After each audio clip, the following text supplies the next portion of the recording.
Bienvenue à cette 7e édition de Hockey le Magazine. Le temps passe vite et je félicite Jasmin de m'avoir enduré toutes ces années-là. Alors, bienvenue encore cette année, Jasmin. On est de retour, Danny. Ça nous fait bien plaisir. C'était une année un petit peu spéciale l'an dernier. Là, on revient avec tranquillement un petit peu plus de normalité et on a insufflé même une nouvelle énergie à l'équipe, Danny, si je ne me trompe pas, parce qu'on n'est plus deux maintenant. Il y a une nouvelle personne qui est avec nous. Un trio, c'est toujours mieux. Comme ça, la rondelle circule beaucoup mieux. Bienvenue à Bruno Gervais. Bruno, écoute, vraiment, là, on est très content de t'avoir dans l'équipe. Parle-nous un petit peu de la contribution. Qu'est-ce que tu vas faire au sein de notre équipe? Bien, premièrement, je suis vraiment fier de me joindre à l'équipe. Quand j'ai reçu l'appel, j'étais tellement excité. On a fêté en famille, que je me joignais là, à la famille de Hockey le Magazine. Mais pour moi, ma contribution, tu le sais, Danny, tu le vois de proche, là. Le sport évolue tellement sur la glace. L'habileté des athlètes, c'est fou ce qu'ils peuvent faire maintenant.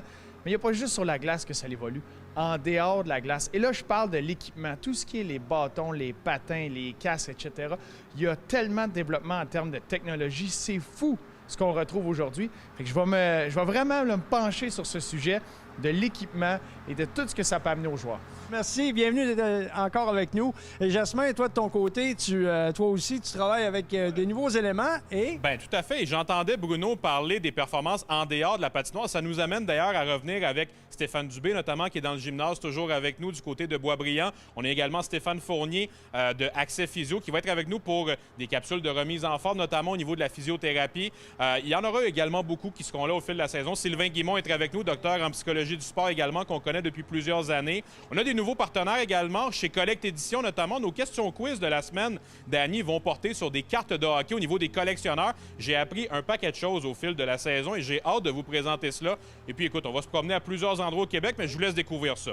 De ton côté, Danny, c'est l'Académie CCM Play 360 maintenant. Oui, alors c'est un nouveau partenaire, une académie qui va être orchestrée avec autour de préparateurs, de spécialistes au niveau des habiletés individuelles. Donc, on sait que de plus en plus, ça travaille sur les demi-glaces. Les entraîneurs cherchent des nouveaux exercices.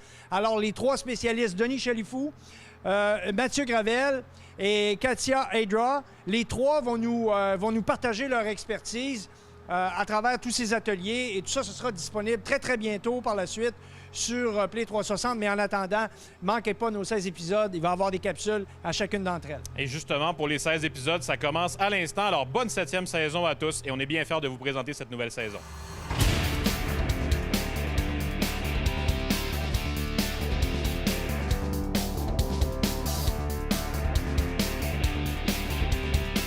Hockey le magazine vous est présenté par le Trio Hockey, Sport Rousseau, Hockey Expert et l'Entrepôt du Hockey, en collaboration avec l'Académie CCM, à fond avec l'Académie CCM et Duck Hockey Montérégie. L'expérience à son summum. On a le plaisir cette semaine à Hockey le Magazine de recevoir le nouveau membre de l'organisation du Canadien de Montréal, Cédric Paquette, qui est avec nous. Merci Cédric d'être là aujourd'hui. Ça fait plaisir. Cédric, on te rencontre vers la fin de ton été d'entraînement et j'ai envie de te demander d'abord comment tu as trouvé ton été 2021. Je suis certain que tu n'as rien vu passer des dernières semaines depuis la signature avec le Canadien. Non, assez mouvementé, je te dirais, là, avec la signature. Puis, écoute, c'est ça, les étés vont toujours vite, mais là, avec le Canadien, on dirait que j'ai pas vu le temps passer, puis on va commencer bientôt, donc j'ai hâte que ça commence. Ça va être ta 4e équipe depuis 2 ans avec le Lightning, les Hurricanes, les Sénateurs et maintenant le Canadien. As-tu l'impression d'avoir acquis de nouvelles choses depuis les dernières années parce que justement, tu as été en contact avec d'autres systèmes, d'autres joueurs, d'autres entraîneurs? Oui, certainement. Je pense à l'année passée, je me suis échangé 2 fois, puis c'est quelque chose qui était de l'inconnu pour moi. Puis de me retrouver à 2 places différentes dans un mois. Écoute, j'ai appris beaucoup sur moi-même, puis beaucoup d'autres systèmes, différentes manières de fonctionner dans d'autres équipes. Puis je pense que ça va me préparer pour le futur. As-tu l'impression que tu étais prêt maintenant pour ce défi-là, à 28 ans, après avoir joué dans la Ligue nationale, après avoir gagné la Coupe Stanley avec le Lightning, d'arriver maintenant dans le vestiaire du Canadien? Je pense que oui. Écoute, comme je viens de dire l'année passée, ça a été mouvementé, mais ça m'a aidé à prendre l'expérience, beaucoup de nouvelles choses qui est arrivé dans ma vie. Puis je pense que cette année, c'était la bonne année. Puis quand une équipe te veut comme ça, c'est le fun. Puis quand c'est ton équipe d'enfance, c'est encore plus le fun. Donc je suis très excité. Cédric, tu es le genre de joueur que les partisans à Montréal, je suis certain, vont adorer. Tu es un joueur énergique, tu es un Québécois, tu as grandi en Gaspésie. Parle-moi un peu de ce que ça représente pour toi de jouer avec le Canadien. Je sais que c'est une question que tu dois te faire demander souvent quand même, mais ça doit être dans tes pensées à chaque soir, je suppose.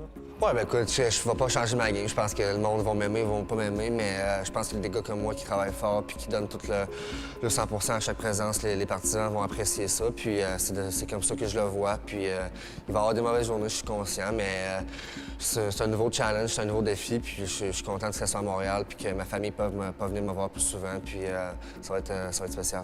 Avec le Lightning, vous aviez une belle rivalité avec le Canadien dans les dernières années. Vous vous êtes rencontrés en séries éliminatoires. Comment tu trouvais ça d'abord d'affronter le Canadien au Centre Bell en série et comment tu vois ça maintenant de te dire que cette fois, ils vont crier pour toi?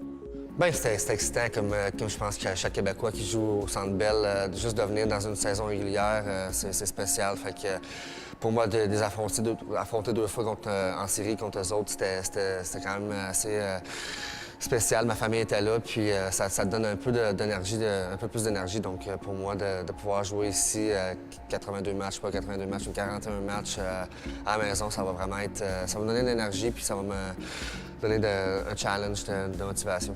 As-tu l'impression de sentir un regard différent un peu des gens autour de toi depuis que tu as signé avec le Canadien? Tu es passé d'être un joueur québécois qui joue dans la Ligue nationale à être un joueur québécois qui joue pour le Canadien de Montréal. C'est plus la même chose? Sûrement un peu. Écoute, je me fais reconnaître un peu plus, puis le monde me parle un peu plus, mais je pense que le monde au Québec sont des gros partisans du hockey, donc ils me connaissaient un petit peu d'avance, mais là, c'est sûr que ta vie vient de bouleverser un petit peu en jouant pour le Canadien, mais c'est quelque chose qui est spécial puis que tu aimes ça faire. En terminant, Cédric, je voulais te demander, est-ce que tu as l'impression d'avoir un défi particulier, de dire, écoute, ça va être vraiment le défi pour moi, je sais qu'il va falloir que je me batte contre ça un peu cette saison. As-tu déjà pensé à ça un peu? Bien, je pense que les expectations, comme en français, les attentes qu'ils ont envers moi. Mais écoute, comme j'ai dit, moi, mon style, c'est pas de faire des buts, donc je me mets pas trop de pression là-dessus. Mais écoute, c'est ça aussi, les médias sociaux, il faut pas vraiment regarder ça. Puis je suis au courant, mais je pense que je vais dealer avec comme je vais dealer, puis j'ai hâte que ça commence. Je te souhaite la meilleure des chances avec le Canadien. Ça va être un plaisir de te voir au Centre Bell cette année. Merci, gentil. Dans le cadre de nos questions quiz de la semaine, on a le plaisir cette année de se retrouver chez Collect Éditions sur la Rive-Sud de Montréal. Je suis avec Pierre qui va être avec nous tout au long de la saison, tout comme ton collègue Patrick. Et on va parler, tant qu'à parler de questions quiz, pourquoi pas parler de cartes de hockey? C'est un sujet qui est toujours très intéressant pour les amateurs de hockey. Et pour notre première question de la semaine, Pierre, on va se concentrer sur la série Young Guns, qui est évidemment une collection qui a beaucoup été prisée chez les jeunes. Pourquoi c'est une collection qui est toujours aussi intéressante? Parce que c'est probablement les cartes recrues les plus collectionnées et les plus accessibles qui offrent quand même une bonne valeur sur le marché secondaire et sont quand même faciles à acquérir dans les boîtes d'Upper Deck chaque saison. C'est une série sur laquelle on va s'intéresser tout au long de l'année, mais ça nous amène à notre première question de la semaine. On se demande donc quelle carte recrue Young Guns a la plus grande valeur marchande à ce jour? Est-ce A. Pavel Bure, B. Connor McDavid ou C. Sidney Crosby? La réponse après la pause.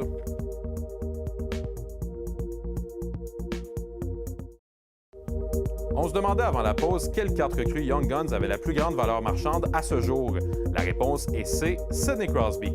Et Pierre, c'est un nom qui est quand même assez populaire, évidemment. C'est sa carte recrue de 2005-2006. Évidemment, on se rappelle de cette saison-là. Qu'est-ce qui fait de cette carte-là une édition si spéciale, si unique? Les Young Guns, quand ça a commencé, c'était pas super rare. Malheureusement, c'est pour ça que certaines cartes recrues, comme celle de Pavel Bure ou Jagr ou Fedorov, n'ont pas obtenu une grande valeur, même si c'est des joueurs qui sont au temple de la renommée du hockey. Cependant, à partir des débuts des années 2000, il y a une réglementation où les cartes recrues sont devenues tout d'un coup aussi plus rares. Puis Sidney Crosby reste aujourd'hui celle qui est la plus recherchée.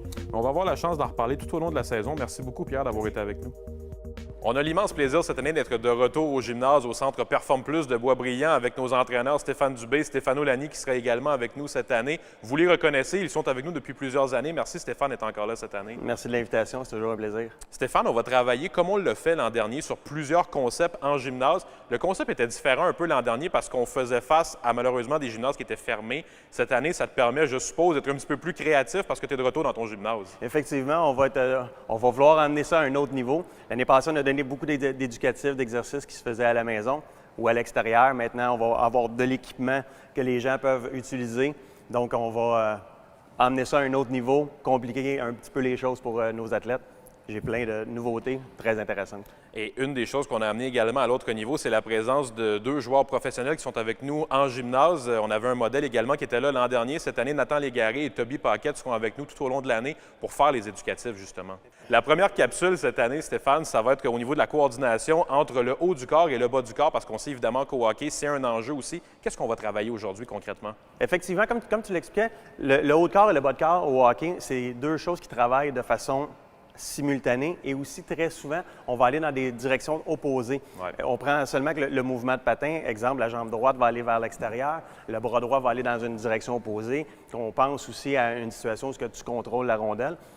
Les gens pensent que c'est juste des choses qu'on peut améliorer sur la glace, mais il y a des éducatifs qu'on peut faire en gymnase qui vont nous aider à développer la coordination, aider aussi le renforcement du mouvement haut de corps, bas de corps. Donc, c'est des éducatifs qui vont être très intéressants. On va donner différents niveaux pour les plus jeunes et pour les plus vieux. Fait qu'on va aller en gymnase pour pouvoir voir les différentes possibilités qu'on peut vous offrir. Ouais, on y va à l'instant. Merci, Stéphane. Comme premier éducatif qu'on va montrer, c'est un mouvement qui est vraiment au niveau du contrôle. Ce n'est pas un mouvement de renforcement. Donc, on fait un mouvement de patin, ce qu'on appelle communément un skating lunge. La raison pour laquelle on met un bâton sur les épaules, c'est qu'on demande à notre athlète de faire une rotation du haut de corps, le tronc travaille. Donc, quand il patine, c'est le même genre de séquence qu'on va trouver. Vous voyez que le mouvement se fait lentement. Très important d'exécuter le mouvement de façon lente, parce qu'en plus de travailler la coordination et la dissociation, on travaille l'équilibre et le contrôle. Comme deuxième exercice, ce qu'on va proposer, c'est encore un mouvement patin, skating lunge, mais là, il va être assisté d'un ballon médicinal. Donc, on va ajouter un poids. Il va y avoir coordination et renforcement. On voit que Nathan fait un mouvement un petit peu plus dynamique que l'autre, et c'est normal parce que le poids fait en sorte qu'il doit être un petit peu plus dynamique, mais il doit toujours être bien coordonné. Les mouvements de bras et de jambes doivent se faire simultanément.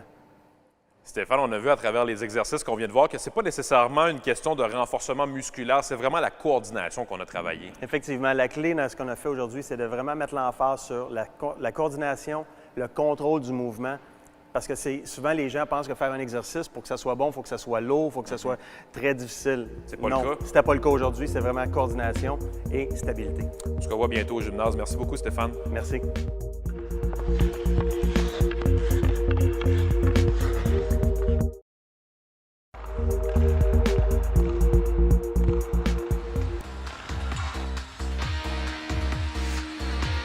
Cette chronique équipement vous est présentée par le Trio Hockey, Sport Rousseau, Hockey Expert et l'entrepôt du hockey.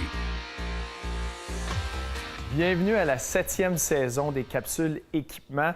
Je suis la recrue dans ce projet, Bruno Gervais. C'est un plaisir d'être joint par un vétéran, Éric Dupont, qui nous parle, le spécialiste hockey, qui nous parle de ces pièces d'équipement-là. Bienvenue parmi nous, Bruno. On est très heureux de t'avoir dans nos chroniques cette année.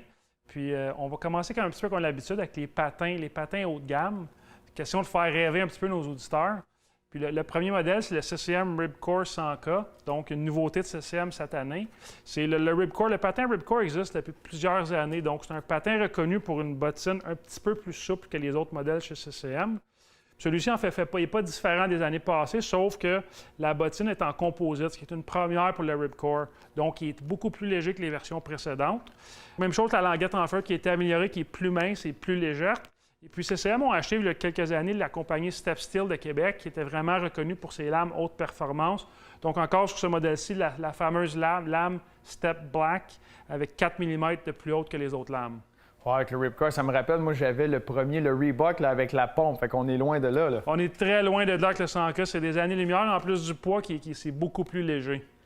Est-ce que c'est encore une guerre de légèreté entre les patins, trouver des façons partout d'essayer d'enlever du poids? Oui, bien, le meilleur exemple, d'ailleurs, c'est un bon segue pour le prochain patin. Le patin Vapor Hyperlight cette année, c'est vraiment un des patins les plus légers jamais conçus. Sur ce modèle-ci, c'est encore plus léger, puisqu'en démo en magasin, on a une lame en plastique, celui-ci, mais on choisit sa lame. Donc, il y a encore là une économie de poids sur la lame, puis une lame en carbone qui vient avec ce patin-là, si on veut. Mais la même chose, ce patin-là, il y a un nouveau composite plus léger, une langue plus mince et plus légère. Donc, quand vous prenez ce patin-là dans vos mains, avec la lame Carbon Light, c'est vraiment, vraiment léger. Est-ce que la technologie pour mouler ce patin-là au pied de celui qui vient l'acheter ici dans le magasin, est-ce que ça a évolué ça aussi? Oui, ça a super évolué. Puis le meilleur exemple, c'est un patin, les nouveaux patins True, en fait, qui sont sortis l'année passée. C'est ici, on va parler du TF9, mais juste montrer que ça, c'est une bottine en composite. Donc, c'est vraiment thermoformable. Donc, le patin TF9 part d'une coquille de ce genre en composite. Et puis, il devient ceci une fois, tous les éléments ajoutés, la langue, la lame, le porte-lame, puis la décoration sur le dessus avec le protège, l'embout. Donc, ce patin-là est vraiment thermoformable. Pour le prix, c'est vraiment une option très, très intéressante. On met ça dans le four une dizaine de minutes. Le patin vient très mou. Tu l'enfiles dans tes pieds pendant une certaine période de temps, le temps qu'il reprenne sa forme, qu'il se forme à ton pied. Puis, point de vue sur mesure, en magasin, ça, c'est vraiment, vraiment dur à battre. Wow, parce que moi, je me rappelle, à l'époque, c'était dangereux et risqué de mettre les patins dans le four. Tu ne voulais pas briser le patin, mais essayer de maximiser puis que tu sois confortable le plus rapidement possible parce que tu ne peux pas passer 2-3 semaines à avoir des douleurs, des coupures avec le patin. Exact. Puis aujourd'hui, les patins que tu les enfiles, tu les mets dans tes pieds, tu les mets dans le four. C'est pas tous les patins qui vont nécessiter d'aller dans le four, mais c'est vraiment, vraiment confortable. C'est vraiment le critère numéro 1 pour un patin. Dans ce cas ici, si quelqu'un va prioriser le confort ou si quelqu'un va prioriser vraiment la légèreté, est-ce qu'il y a des façons pour lui de se diriger plus vers une marque qu'une autre? Pas vraiment. Ça va varier encore une fois selon son pied. Chaque compagnie, que ce soit Bauer, CCM ou True, va offrir un patin à un prix similaire, confort similaire. Donc, ils se compétitionnent vraiment très bien. Donc, ça va vraiment selon le confort du client. Merci beaucoup, Éric. La glace est brisée. On a commencé ça avec le patin, qui est selon moi la pièce la plus importante. D'aller chercher la performance et le confort, c'est super important. Tellement que je pense qu'on revient avec ça la semaine prochaine. C'est parfait, on va parler de patin encore la semaine prochaine. Mais j'aime ça. Bonne semaine tout le monde. Alors Bruno, déjà, on a fait un premier tour d'horloge, déjà une première émission. Dis-moi, de quoi tu nous parles la semaine prochaine? On plonge dans le monde des patins. On parle de vitesse, de mobilité des joueurs aujourd'hui. C'est pas en gogoune qu'ils font ça. Ils sont vraiment bien équipés. La technologie qu'il y a derrière ça et la guerre là, de la légèreté au niveau du matériel, c'est très impressionnant son rendu. Merci, on a bien hâte de voir ça. La semaine prochaine? On rencontre Zach Foucarlé, l'organisation des Capitals de Washington, juste avant le début de sa saison. Il y a beaucoup d'ambition pour lui cette année, alors on l'a rencontré, on vous présente ça la semaine prochaine. Et en terminant, la semaine prochaine, avec Katia Hildra, on va voir les passes balayées. Et rappelez-vous d'une chose, s'il n'y a pas de passe, c'est impossible d'être efficace en offensive. Ça commence là. À la semaine prochaine. Hockey Magazine vous a été présenté par le trio Hockey Sport Rousseau, Hockey Expert et l'entrepôt du hockey, en collaboration avec l'Académie CCM. À fond avec l'Académie CCM et Deck Hockey Montérégie. L'expérience à son summum.